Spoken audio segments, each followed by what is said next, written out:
Bismillahirrahmanirrahim. Assalamualaikum warahmatullahi wabarakatuh.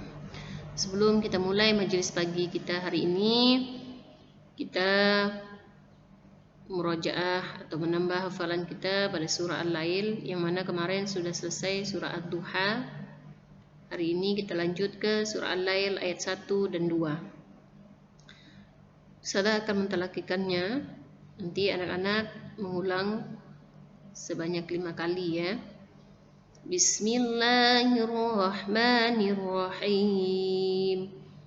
Wal-laili idza yaghsha wan-nahari idza tajalla. Silahkan anak-anak mulangnya sebanyak 5 kali ya. Bismillahirrahmanirrahim. Majelis pagi kita pagi hari ini masih tentang adab menuntut ilmu. Adapun kali ini kita akan membahas tentang bersungguh-sungguh dalam belajar. Man jadda wajada. Jika kalian belajar yang sungguh-sungguh, maka kalian akan menghambat rasa malas yang menghambat kalian untuk berbuat sesuatu, untuk belajar. Jika kalian belajar dengan sungguh-sungguh, maka kalian akan mengatasi rintangan, masalah, kesulitan, dan halangan yang kalian hadapi, tidak berhenti berpikir dan terus kreatif, selalu mencoba dan mencoba lagi meskipun gagal, demi menemukan tujuan dan hasil yang tepat.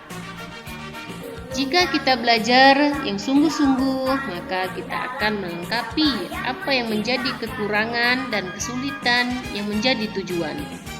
Jika belajar dengan sungguh-sungguh, maka akan belajar dan belajar lagi jika belum melakukan sesuatu untuk meraih sukses dan prestasi. Jika belajar dengan sungguh-sungguh, tidak akan kalah dengan kesulitan dan berikan alasan, justru akan berusaha mengatasinya dan meraih apa yang diharapkan. Itu yang dinamakan dengan bersungguh-sungguh dalam belajar. Adapun cara belajar efektif dan mudah paham diantaranya: 1. Belajar tanpa mood. Belajarlah karena kesungguhan itu untuk berubah. Jangan belajar hanya dengan berlandaskan mood saja. Ya, kalau pas nice moodnya lagi bagus. Nah, kalau pas bad moodnya dijadikan sebagai alasan untuk tidak belajar, jamin ilmu yang dipelajari akan sama halnya dengan air yang menetes di lapangan panas, sangat mudah menguap. Jadi jangan pernah belajar berdasarkan mood ya, kalau ingin hasil yang memuaskan. Kedua, belajarlah dimanapun Anda suka. Carilah tempat yang nyaman dan dapat menenangkan pikiran sewaktu belajar. Dengan keadaan yang nyaman, kita akan lebih mudah dalam memahami materi. Ketiga, jangan belajar terlalu banyak ketika akan ujian. Inilah sebuah doktrin yang dirasa sangat keliru. Contohnya, kamu harus belajar sungguh-sungguh, besok ada ujian. Kira-kira itu sudah terdengar biasa ya. Ini adalah kesalahan. Sebenarnya ketika akan ujian itu kita gunakan untuk merehatkan otak sekejap. Justru pas hari-hari biasalah kita harus sungguh-sungguh. Sistem kebut semalam sangat merusak cara berpikir kita, karena hanya akan menimbulkan tekanan, bukan pengetahuan. Keempat, belajar sambil diskusi. Belajar secara kelompok memang dimaksudkan agar seseorang yang kurang mampu memahami materi bisa berdiskusi dengan orang yang sudah paham, sehingga pertukaran ide terus berjalan. Yang pintar tidak semakin pintar, begitu pula yang kurang tahu tidak semakin terperosok. Semua bisa menjadi seimbang kalau belajar sambil diskusi. Kelima, belajar dengan diiringi musik. Memang musik bisa meningkatkan konsentrasi kita dalam belajar. Namun hal ini tidak selalu terjadi pada setiap orang. Ada beberapa orang yang malah suka dengan keadaan yang hening, tenang. Jadi, jika musik bisa membantu untuk berkonsentrasi, silahkan. Selanjutnya, cara belajar efektif dan mudah paham. Yang keenam, jangan hanya menghafal. Metode menghafal mungkin bisa menyukseskan kita dalam mencari nilai yang baik. Namun, apakah pengetahuan kita bertambah? Tentu tidak. Pahamilah materi dengan mempelajari konsep-konsepnya, bagaimana hal itu bisa terjadi, mengapa, apa selanjutnya. Begitulah cara berpikir yang harus dikembangkan meskipun memakan waktu yang cukup lama. Yang ketujuh, jangan malu-malu untuk bertanya. Bila kita ada yang belum paham mengenai materi yang diajarkan, cukup dengan acukan jari dan bertanyalah kepada ustadz dan ustazahnya. Jangan malu bertanya bila kita tidak bisa. Jangan jadikan gengsi, takut dibilang lambat oleh teman-teman sebagai alasan, karena hal yang seperti itu tidak masuk akal. Yang kedelapan, coba dan gagal, coba lagi. Dalam hidup ini, gagal adalah teman kita juga. Jadi jangan pernah menghindar darinya. Kita terjatuh untuk apa? Agar kita tahu bagaimana cara untuk bangun. Kita tidak akan pernah tahu yang benar itu bagaimana jika kita tidak kenal dengan kesalahan. Materi yang sesulit apapun pasti akan bisa kita kuasai asal tidak ada kata menyerah memahaminya.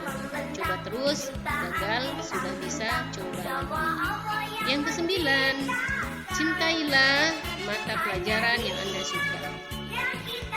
Jadi, jika tidak bisa dalam fisika misalnya, namun anak-anak sangat mencintai pelajaran yang satu ini, maka dengan kecintaan itu satu saat akan menjadikan anak-anak seorang fisikawan hebat. Karena sesuatu yang dilakukan sepenuh hati akan menghasilkan hasil yang memuaskan.